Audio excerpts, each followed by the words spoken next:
cordial saludo, apreciados estudiantes. Soy su profesor Jorge Yair Sánchez y en esta oportunidad vamos a hablar acerca de la nomenclatura de óxidos, es decir, que estaremos haciendo la descripción de los tres sistemas que existen para darle nombre a estos compuestos, a los óxidos.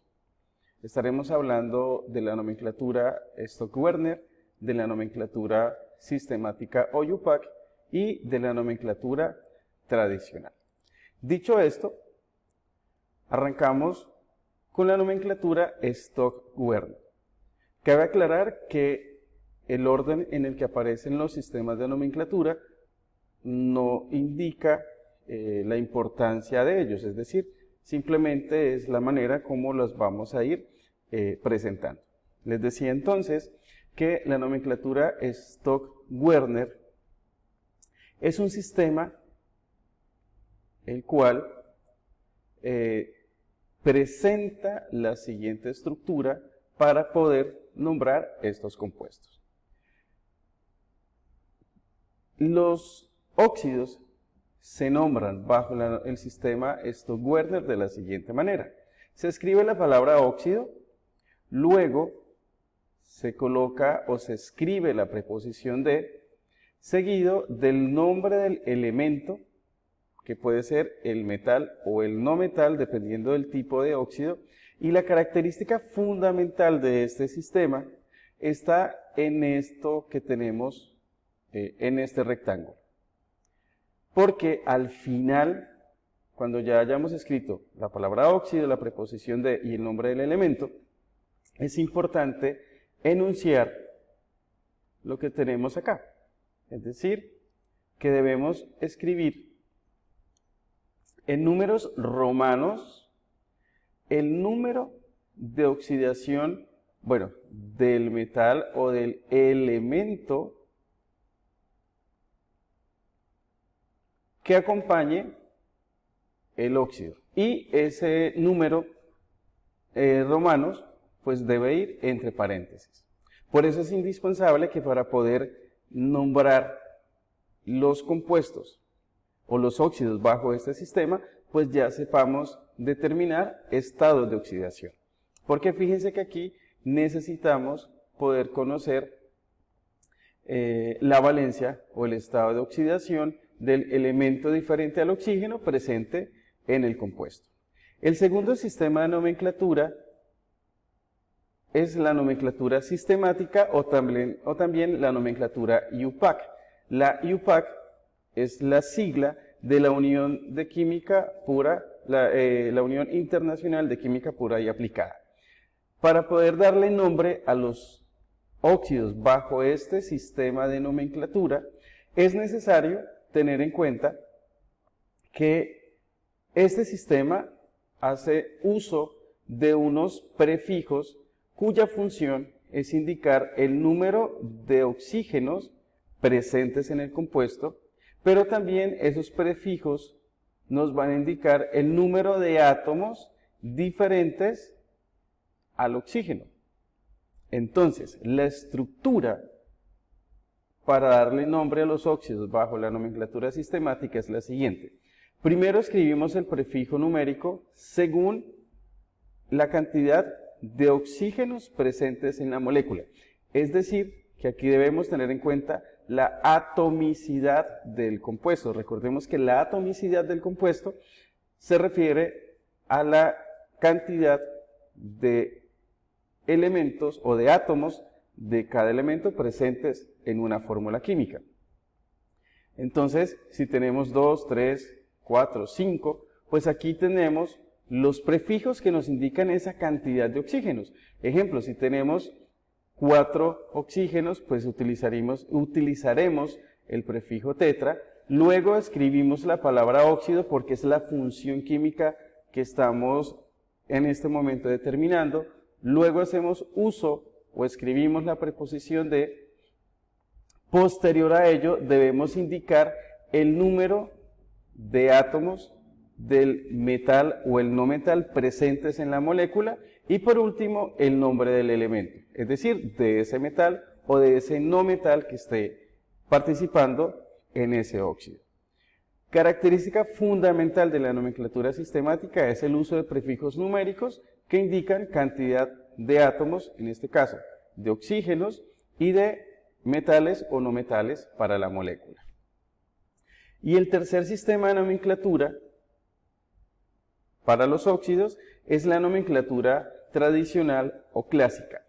Esta nomenclatura tiene un uso mayoritario, por ejemplo, en esta zona de Latinoamérica, en Colombia principalmente, se hace uso de esta nomenclatura tradicional.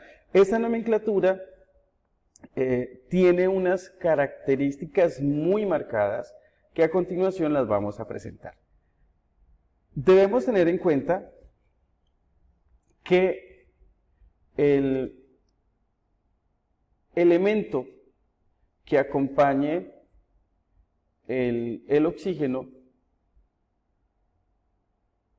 si presenta un solo estado de oxidación, pues se va a hacer necesario emplear este sufijo, que es el sufijo ico. Ejemplo, todos los elementos del grupo 1, 2 y 3A que solamente tienen un único estado de oxidación, cuando vamos a hacer uso de este sistema de nomenclatura, pues empleamos o hacemos terminar ese nombre de ese elemento en la palabra ico, en la terminación ico. Ejemplo, si es el aluminio, pues será óxido alumínico. Pero recuerden que tenemos metales y no metales que trabajan con dos estados de oxidación. Para esto, la nomenclatura tradicional nos dice lo siguiente. Cuando vayamos a darle nombre al óxido del elemento que esté trabajando con el menor estado de oxidación, ese elemento lo debemos hacer terminar en la palabra, con la sílaba oso. También, cuando estemos trabajando con el mayor estado de oxidación para ese elemento que solamente tiene dos estados de oxidación, pues hacemos uso del sufijo o la terminación ico. Por eso, ustedes, no sé si habrán escuchado que hay óxidos cuprosos, o hay un óxido cuproso y hay un óxido cúprico. A esto se refiere la nomenclatura tradicional. Cuando nosotros hacemos terminar la raíz del elemento cobre en oso, es porque estamos haciendo o estamos indicando que el cobre en ese momento está trabajando con su menor estado de oxidación. Y cuando hacemos terminar la raíz del elemento cobre en ico, que en este caso es el cúprico, pues estamos indicando que en ese momento, en ese compuesto, el cobre está trabajando con su mayor estado de oxidación. Pero asimismo, también tenemos elementos que trabajan con 3 y 4 estados de oxidación. Cuando los elementos trabajan con 3 o 4 estados de oxidación, es decir que estas primeras 3 características aplica tanto para los elementos que tengan 3 y 4 estados de oxidación, ¿de acuerdo? Eso quiere decir que cuando el elemento trabaja con su menor estado de oxidación, debemos hacer uso del prefijo hipo y la terminación oso. Cuando estamos trabajando con el segundo estado de oxidación, es decir, de menor a mayor, el segundo estado de oxidación, simplemente hacemos uso de la terminación oso.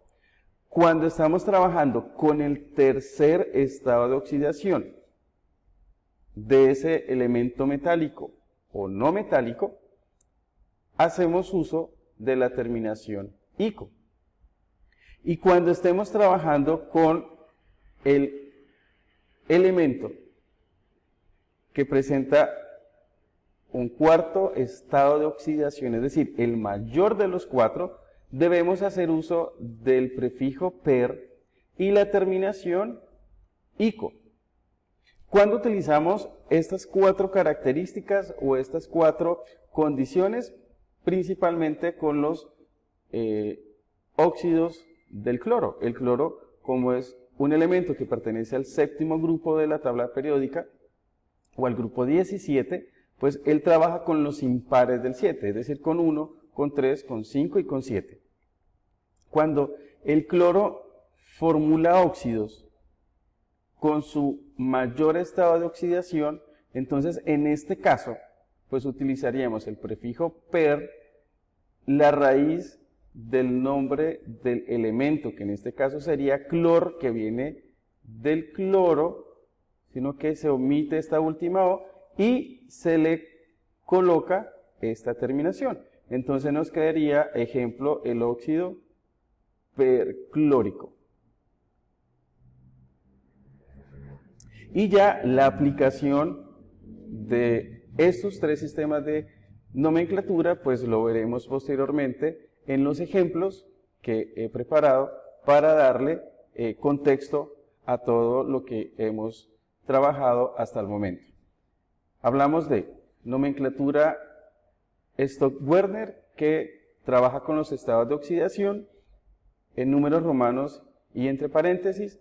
La nomenclatura sistemática o UPAC, que hace uso de prefijos numéricos, tanto para indicar los óxidos y los elementos que acompañan al óxido, y la nomenclatura tradicional, que tiene en cuenta el tipo de o el estado de oxidación de cada uno de los elementos o de los átomos que acompañan al oxígeno. Muy bien, hasta aquí esta explicación y ya posteriormente estaremos viendo ejemplos de aplicación y donde le estaremos dando más contexto a toda esta parte teórica de los sistemas de nomenclatura para la función óxido.